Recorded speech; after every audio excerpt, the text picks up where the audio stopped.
Hello dear students, कैसे हैं आप सभी। उम्मीद है सभी खुश व मस्त होंगे and welcome to AD classes for maths with your math tutor. आज बेटा कल के सेशन में हमने अपना एक्सरसाइज 3.2 का क्वेश्चन नंबर फर्स्ट को कंप्लीट किया था विद कंसेप्ट्स एंड पिछले वाले कंसेप्ट्स को रिकॉल करते हुए।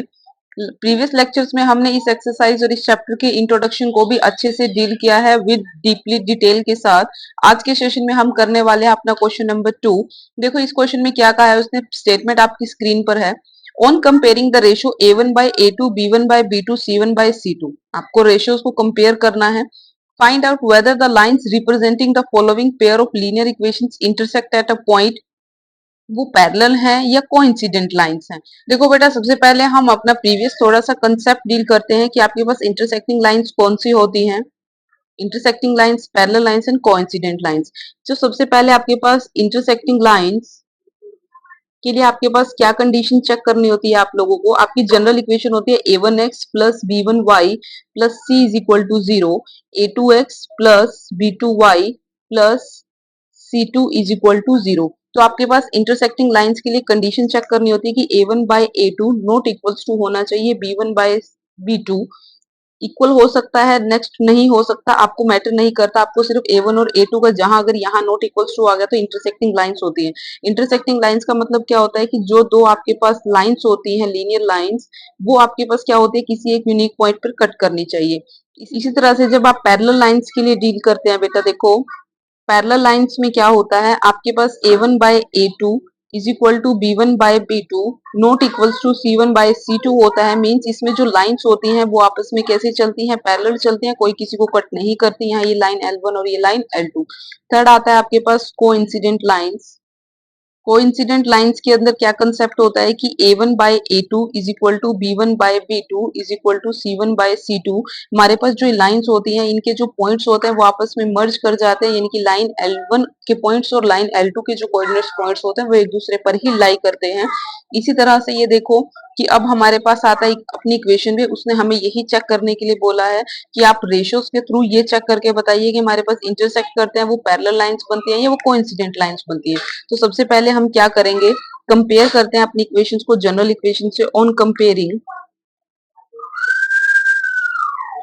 Equations with a1x plus b1y plus c1 is equal to 0, a2x plus b2y plus c2 is equal to 0। Means हमने क्या किया, अब अपनी इक्वेशन को देखो, कंपेयर किया। हमारे पास हमारी इक्वेशन क्या है, 5x minus 4y plus 8 is equal to 0, 7x plus 6y minus 9 is equal to 0। That is, अगर आप फर्स्ट इक्वेशन को फर्स्ट के साथ, यानी कि मान लीजिए फर्स्ट इक्वेशन और ये आपके पास सेकंड इक्वेशन है, अगर आप पहली का कंपैरिजन पहली के साथ करते हैं तो आपके पास a1 का काम कौन कर रहा है बेटा, 5, b1 का काम कौन कर रहा है, माइनस का 4, और c1 का काम कौन कर रहा है आपके पास 8। मीन्स आपने यहाँ से x का कोफिशिएंट a1 उठाया, यहाँ से x का कोफिशिएंट 5 है, यहाँ से x का y का कोफिशिएंट b1 है, और यहाँ से y का कोफिशिएंट कौन है, माइनस का 4। प्लस में इक्वेशन है तो माइनस का 4 साथ, साइन साथ में चलेगा। c1 का कोफिशिएंट कौन है, 8, यानी कि ये कांस्टेंट टर्म होती है।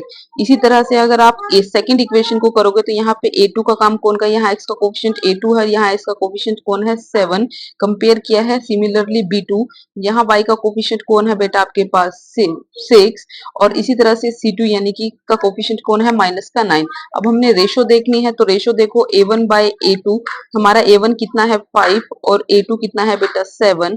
सिमिलरली ये देखो b1 बाय b2 की वैल्यू कितनी है, माइनस का 4 by 6।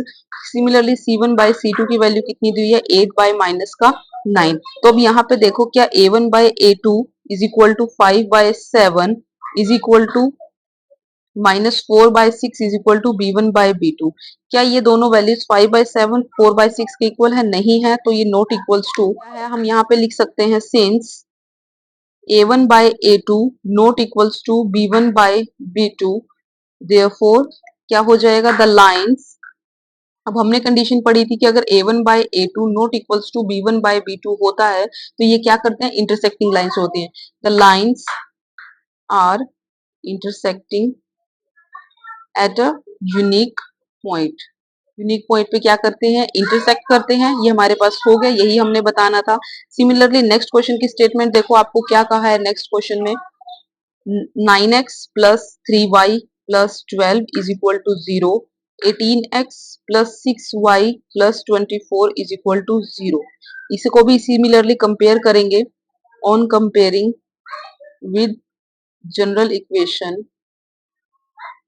a1x plus b1y plus c1 is equal to 0, a2x plus b2y plus c2 is equal to 0, that is आप कंपेयर करोगे a1 का काम कौन कर रहा है 9, b1 का काम कौन कर रहा है आपके पास 3, c1 का काम कौन कर रहा है बेटा 12, a2 का काम कौन कर रहा है बेटा आपके पास 18, b2 का काम कर रहा है 6 एंड c2 का काम कर रहा है 24। अब हम करेंगे ना therefore a1 by a2 check करो कितना है 9 बाय 18 यानी कि 9 1 जा 9 और ये 9 2 जा 18 इतना आया। नेक्स्ट करते हैं b1 बाय b2 को चेक बेटा। b1 की वैल्यू आपके पास 3 है, b2 की वैल्यू आपके पास 6 है, तो 3 1 जा 3 3 2 जा 6 यानी कि 1 by 2।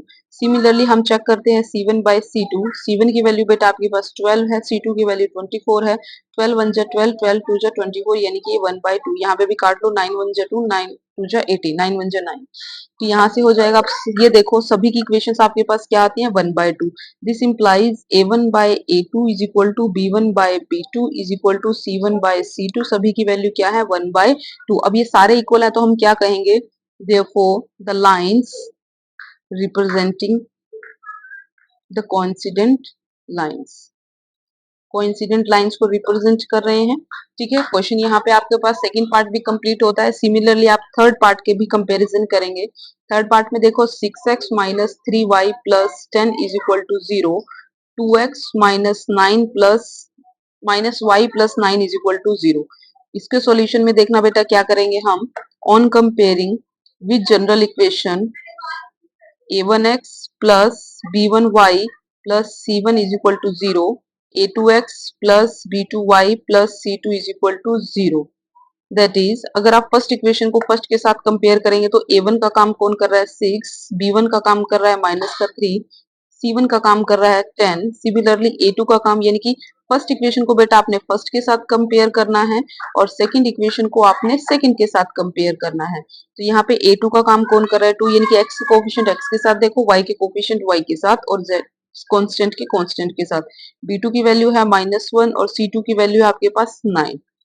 This implies a1 by a2 की वैल्यू चेक करो 6 बाय 2 2 1 जा 2 2 3 जा 6 यानी कि 3 बाय 1।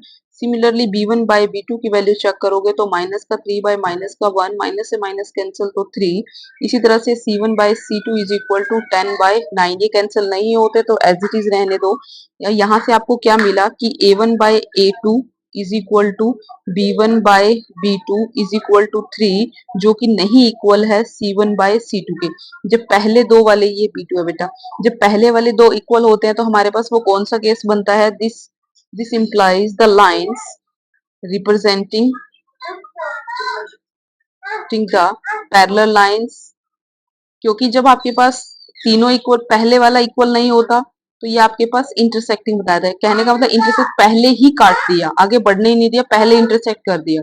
जब आपके पास जब पहला वाला तो इक्वल है लेकिन तीसरे वाला इक्वल नहीं है तो चलो थोड़ा सा पैरेलल केस बन गया।